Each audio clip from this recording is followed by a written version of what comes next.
যে সন্তান মাদ্রাসায় পড়তেছে, হিসাব করি নাস্তা কত, খাবার কত, রাতের খাবার কত পরে, এক পিস মাছ কত, ভাত কত, ডাল কত, হিসাব মিলাই। আরে ভাই, ফজরের আগে আপনি কয়দিন উঠছেন? আর আপনার এই বাচ্চার জন্য ফজরের আগে 1 ঘন্টা না 1.5 ঘন্টা প্রতিদিন আগে উঠা রাত্রে 11টা পর্যন্ত আপনার বাচ্চার পেছনে গাদার খাটুনি যারা খাটতেছে তাদের মূল্যটা দিবে কে? আপনি খানার হিসাব করেন। মাওলানা সাদ সাহেব হাদাহুল্লাহ একটা বক্তব্য দিয়েছিলেন, হয়তো অনেকের জানা, যে মাদ্রাসায় পড়ায় দিনই কাজ করে বিনিময় নেওয়া জায়েজ নাই। আমি আর জবাবে বলি, এটা প্রায় শুধু পড়ানিটাই দেখলেন, শুধু পড়ানিটাই দেখলেন, ওলামায়ে কেরাম শুধু পড়াইই পয়সা নিতেছে। আর সেই যে ফজরের আগ থেকে আপনার বাচ্চার পেছনে মেহনত করতেছে, সে ঘুমাইলো কিনা, খাইলো কিনা, ঠিক মতো টয়লেট ছাড়তেছে কিনা, গোসল করছে কিনা, ব্রাশ করছে কিনা, আরে আমার উস্তাদরা তো নখ কাটছে কিনা, ওইটাও দেখি।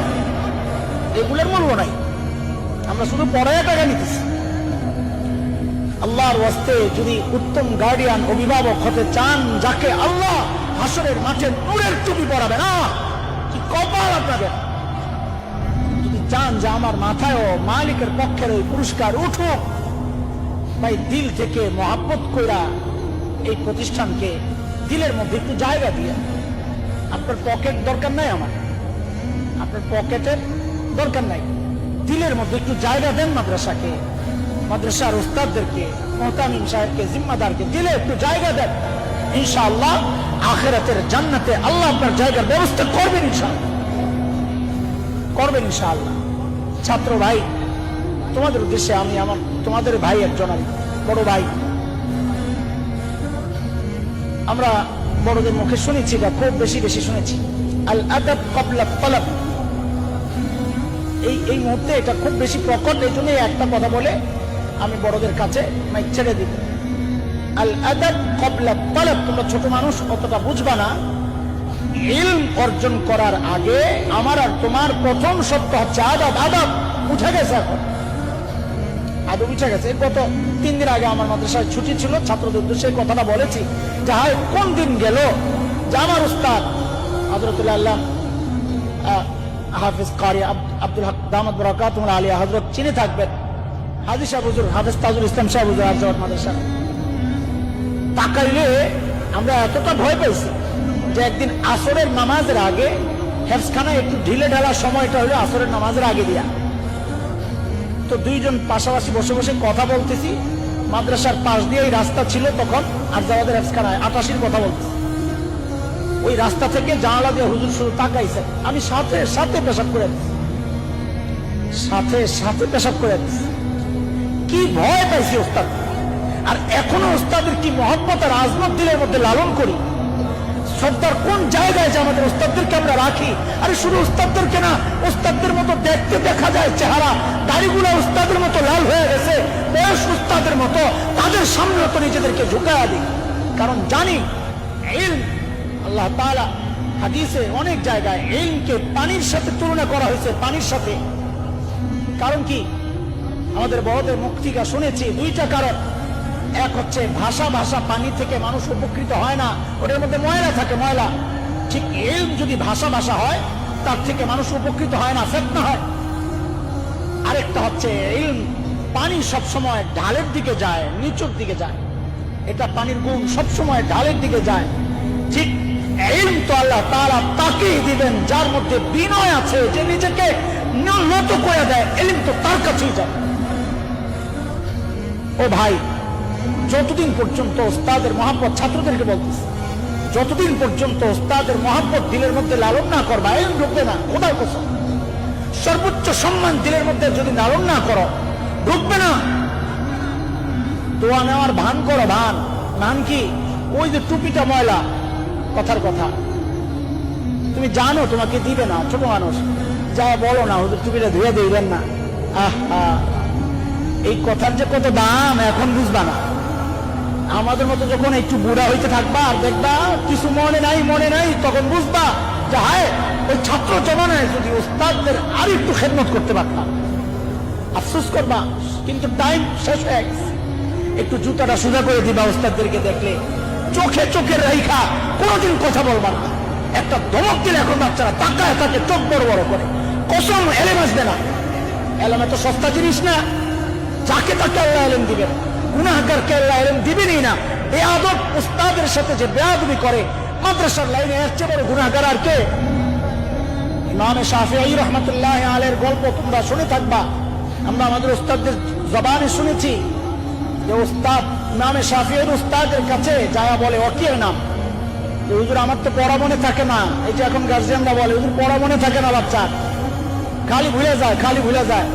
তো উস্তাদ ইমাম শাফিঈকে খুব গুরুত্ব দিয়ে নসিহত করেছেন।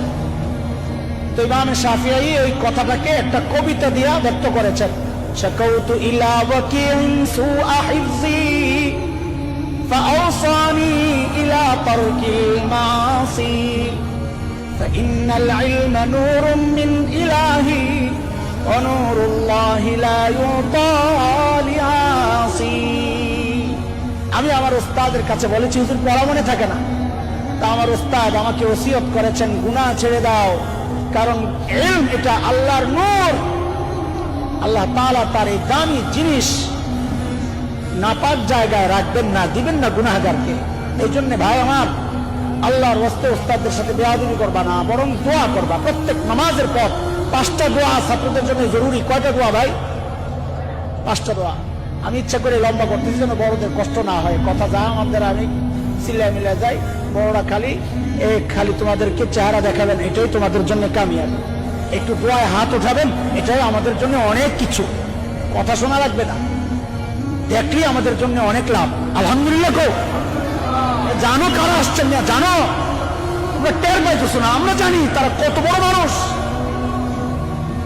আমাদের মতো হাজারো আলেম আর হাফেজের উস্তাদ সবাই। তো 5টা দোয়া প্রতিদিন করবো আমরা ইনশাআল্লাহ। 1 নম্বর হচ্ছে নিজেদের জন্য দোয়া করবো আল্লাহর কাছে, আল্লাহ আমার জেন যাকাত বাড়ায় দাও, হিফজ করা সহজ করে দাও। এইভাবে নিজের জন্য দোয়া করবা। 1 নম্বর নিজের জন্য দোয়া করা। বলো কার জন্যে? 2 নম্বর নিজেদের বাবা মার জন্য দোয়া করা, যারা চাইলে তোমাকে স্কুলে পড়াইতে পারতেন, করেন নাই, তাদের জন্যও দোয়া করা। সুস্থতার জন্য দোয়া করবা, নেক আমলের দোয়া করবা। 3 নম্বর নিজেদের উস্তাদদের জন্য দোয়া করবা। কয়টা গেল ভাই? বলো 1 নম্বর নিজেদের জন্য দোয়া করা, 2 নম্বর মা বাবার জন্য দোয়া, 3 নম্বর উস্তাদদের জন্য দোয়া করা, 4 নম্বর দোয়া করবা মাদ্রাসার জন্য। কি দোয়া করবা? আল্লাহ মাদ্রাসার সমস্ত জরুরতকে তুমি মিটাইয়া দাও, আল্লাহ মাদ্রাসার একটা স্থায়ী জায়গার ব্যবস্থা করে দাও। তোমরা চোখের পানি ফেললে আল্লাহ তাআলা জায়গা দিয়ে দিবেন ইনশাআল্লাহ।